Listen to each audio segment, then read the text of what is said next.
ವೀರ ಸಾವರ್ಕರ್ ಅವರು ಇಂಥ ಕೆಲಸವನ್ನು ಕೂಡ ಮಾಡಿದ್ರ? ಹೌದು. 1899ರಲ್ಲಿ ವೀರ ಸಾವರ್ಕರ್ ಅವರು ದೇಶಭಕ್ತರನ್ನು ಸೇರಿಸಿಕೊಂಡು ಮಿತ್ರ ಮೇಳ ಎಂಬ ಸಂಸ್ಥೆಯನ್ನು ಹುಟ್ಟುಹಾಕಿದರು. ಸಮಾಜ ಸೇವೆ ಹಾಗೂ ಭಾರತಕ್ಕೆ ಸ್ವಾತಂತ್ರ್ಯವನ್ನು ಕೊಡಿಸುವುದು ಇದೇ ಈ ಮಿತ್ರ ಮೇಳದ ಉದ್ದೇಶವಾಗಿತ್ತು.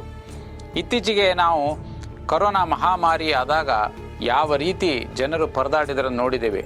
ಆಗಿನ ಕಾಲಘಟ್ಟದಲ್ಲಿ ಆದಂತಹ ಪ್ಲೇಗ್ ಮಹಾಮಾರಿ, ಈ ಪ್ಲೇಗ್ನಿಂದ ಸತ್ತಂತಹ ಅನೇಕ ಜನರು ಅವರ ಶವಗಳನ್ನು ಮುಟ್ಟಲು ಕೂಡ ಜನ ತಯಾರಿರಲಿಲ್ಲ.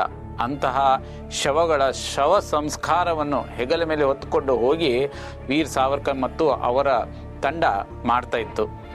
ಈ ಸಂದರ್ಭದಲ್ಲಿ ಒಮ್ಮೆ ಶವ ಸಂಸ್ಕಾರಗಳನ್ನು ಮಾಡಿ ಮಾಡಿ ಮಾಡಿ ಮಾಡಿ ಬಳಲಿದ ಸಾವರ್ಕರ್ ಅವರು ರುದ್ರಭೂಮಿಯಲ್ಲಿಯೇ ಮಲಗಿಬಿಟ್ಟಿದ್ದು. ಇದನ್ನು ಯಾಕೆ ಇದನ್ನು ನಾನು ಹೇಳ್ತಾ ಇದ್ದೇನೆ ಅಂತಂದರೆ, ಸಾವರ್ಕರ್ ಅವರು ಕೇವಲ ಕ್ರಾಂತಿಕಾರಿಯಾಗಿ ಮಾತ್ರವಲ್ಲದೆ ಸಮಾಜದ ಕಡೆಯ ವ್ಯಕ್ತಿಯ ಕಾಳಜಿಯನ್ನು ಕೂಡ ಅವರು ಮಾಡ್ತಾ ಇದ್ದರು ಎಂಬುದಕ್ಕೆ ಇದಕ್ಕಿಂತ ದೊಡ್ಡ ಉದಾಹರಣೆ ಏನಾದರೂ ಬೇಕಾ?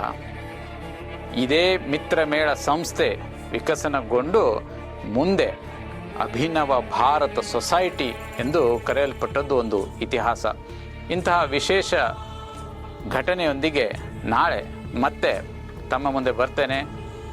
ವೀರ ಸಾವರ್ಕರ್ ಅವರ ಬಗ್ಗೆ ಶ್ರದ್ಧೆ ಇರುವಂಥವರು ಪ್ರತಿಯೊಬ್ಬ ದೇಶಭಕ್ತನಿಗೆ ಈ ರೀಲನ್ನು ಕಳಿಸಿ ಭಾರತ್ ಮಾತಾ ಕಿ ಜೈ ಅಂತ ಕಮೆಂಟ್ನಲ್ಲಿ ಬರಿಬೇಕು ಅಂತ ಕೇಳ್ಕೊಳ್ತೇನೆ. ನಮಸ್ಕಾರ.